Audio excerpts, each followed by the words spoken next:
I thought this was supposed to be about stocks. Where? What's up, people? Thank you once again for everybody that's been subscribing to the website, growing each and every day. And listen, guys, if you are in this situation and if $200, and we've had a deal going on for $200 to the end of the year, that deal is going to be done. We extended it another month.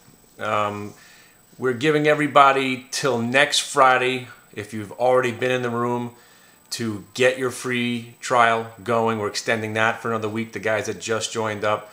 If you haven't dipped your toe into the free trial, it is free. There's no obligation. We're never going to charge your credit card for anything. We're not going to do anything remotely bad to you. Just come and witness, because there's only one way to describe this FSLR trade: as monumental. Okay?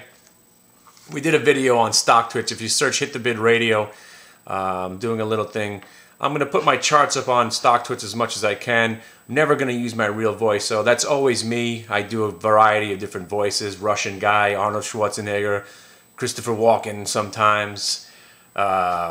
We do ghetto trading. We do confused Jew trading, which I guess is me all the time. But here's the thing. If you imagine yourself, you watched the video a couple of weeks ago and you loved FSLR, and I loved FSLR. We were buying it for the earnings report. We bought more at 18. We bought more in the break of 19.20. Bought a lot more at 22.12, and when it broke 22.19. I'm like an idiot savant. I don't use the charts. I use the specific prices of where these stocks have come from and when they're coming back. So we had a buy on FSLR. Now, if you just know I had a buy on FSLR and you bought that stock without actually coming to the room and seeing what we were doing in the room, you might still be in this stock blaming me, okay? But for the last 4 days, after it went over 24.80, I was saying how this is just overdone now. Any day now, it's going to give it back. And when these dead cats give it back, you get 15% smokings. You're getting hammered, absolutely lit up. What we were looking for the stock to do is, now I'm not going to say I called for a 4-point pullback, but I said if it breaks 22.19, the 22.19, 22.12 area, you're looking for a price of 20.82. And if it breaks 20.82, this thing might see 20 bucks. And here it did it all in one day. This is a microcosm of what this market may look like come September, when the money starts coming back and everybody wants to take profits. Take a look at the stocks that we were looking at. First, we have AIG. Okay, we did really well. Then we had DMND. Okay, FSLR, GMCR. The list goes on. Then we had the Mako, APKT, LOGM, CTRP. I'm going to post these up in the room. I'm going to post these up here if I can. The thing is, I like watching these dead cat stocks because when they do turn, the shorts are frightened and the stock really does do well. But you always have to remember why you're playing these stocks. Every once in a while, you're going to have an EQIX. EQIX. Take a look at that. Started out as an innocent buy in the 70s, looking for some dead cat action. Made it all the way back to 100. Next thing you know, it goes up another 100 points. Most of them are not going to work out like that. You're not going to be the guy that FSLR, you bought it at 18 bucks and you're going to ride it back to 50 or 100. Even if this stock finally does find some love down here at FSLR I'm talking about, even if it does, and if it does break out, is it really going to go to 30 or 40 or 50? The answer is sure. Why not? If the momentum comes back to it, like it had 2 weeks ago, the shorts will be frightened again, and we will love FSLR again. But now, trying to find a bottom on a stock after the bubble has been voiced, it's no point. The stock's in limbo right now. It could easily go back to 19.12, then back to 18, maybe even 17.50. But until it now bases out a little bit and gives us a little platform and gives it a little bit more of an indication of what's next, it's an avoid. We avoid the stock and we wait, because you know what? There's 1,000 more out there waiting for this. CTRP. And The most discouraging thing for a trader, okay, is to have a stock that you wanted to do something with, do it without you. And you think, oh, I'm never going to find another trade. Yesterday, after getting out of the Mako and the APKT and, not holding on to the full lot that I had originally on any of these trades, I start to think, I'm never going to find another one. And next thing you know, FSLR short to save the day. You do realize this thing has weekly options. Weekly options, trading at dimes, nickels, 20 cent, 30 cent. If you put up some money, the 24s were just 50 or 60 cents that are now trading at $3 or $4. What I'm trying to say is, let's go back to the original part of this conversation. There's no reason to hold stocks, short or long, for more than maybe a day or so. And if you do, remember, as I watched MCP just give it all back, you gotta be kidding me if you weren't short in MCP. A 20% move, 25% move off those lows. Now, I'm going to do some investigation on MCP. The insiders were buying the shit out of the stock, and next thing you know, they release some news that makes the stock pop. I don't know. That seems like insider trading and some sort of illegality going on at MCP. Now, maybe they were just they had the foresight of saying, yeah, on April 28th, we're going to buy, we're going to do all our insider buys on April 28th. And then suddenly on April 29th, they release news. You can't tell me that wasn't, I don't know. You know what I'm saying? MCP, the insiders were buying huge amounts of blocks of stock. The next day there's released news. I don't know what to tell you on that one. Come on.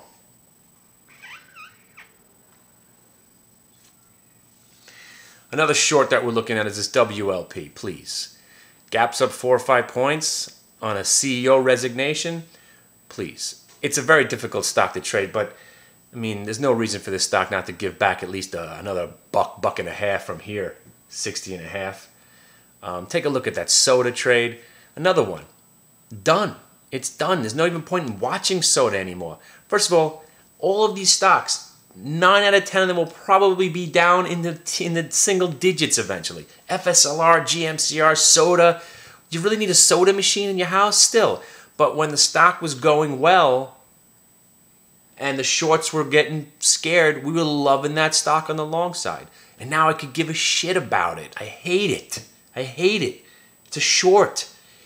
They had this great earnings report and it was up 5 points in the pre-market. It gave it all back and went negative. What does that tell you? That means nobody cares. Nobody cares about that stock anymore. Point is, please, don't be an investor. Don't be a swing trader. And if you're going to be a swing trader, okay, you got to do it with very minimal shares. And if you want to hedge yourself, that's when you've got to start looking at options to hedge yourself. Don't ever sell calls against your position. All it ever does is lock you into the position. All it ever does is lock you into that position. For instance, we had some guys, they bought some MCP and they sold $11 calls against it.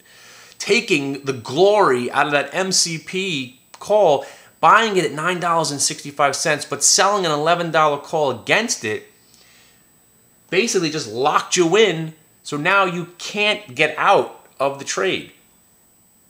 You can get out, but now you're taking a loss on the $11 calls that you sold, and you just took money out of your own pocket on an incredible call. So if you're going to sell calls against your position, please make it positions that you're not just trying to trade, but you're deciding that you're going to hang on forever, and if you get called away, you don't care. But most of the time, all it's doing is limiting your losses, locking you into the trade, and if the trade goes wrong, you're not going to want to sell out, because if you sell the stock for the loss, next thing you know, you're naked that call.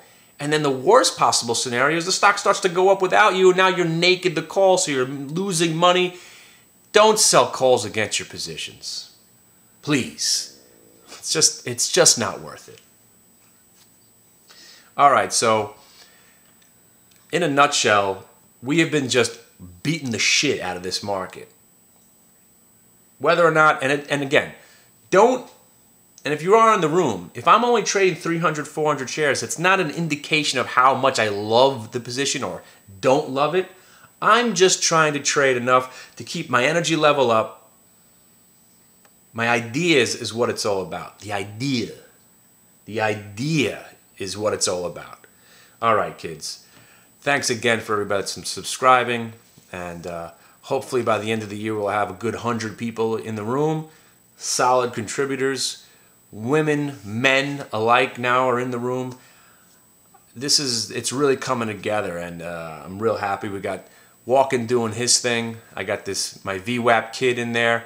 And each day we give mini seminars on charting. So if you want to sit back and you just want to learn, it's a great place to go. And if you want to sit down, have a conversation with me, and you've got some money that you want to put into the market, listen, if you're really that gung-ho about putting your money to work in this market, I could help you out. I mean, I know plenty of mutual fund, hedge fund managers. You know, you want to buy some Chevron and you want to buy some Merck and Coca-Cola. I could put you in a couple of stocks. You get some Verizon in there, get some GE. You want some ways to sleep?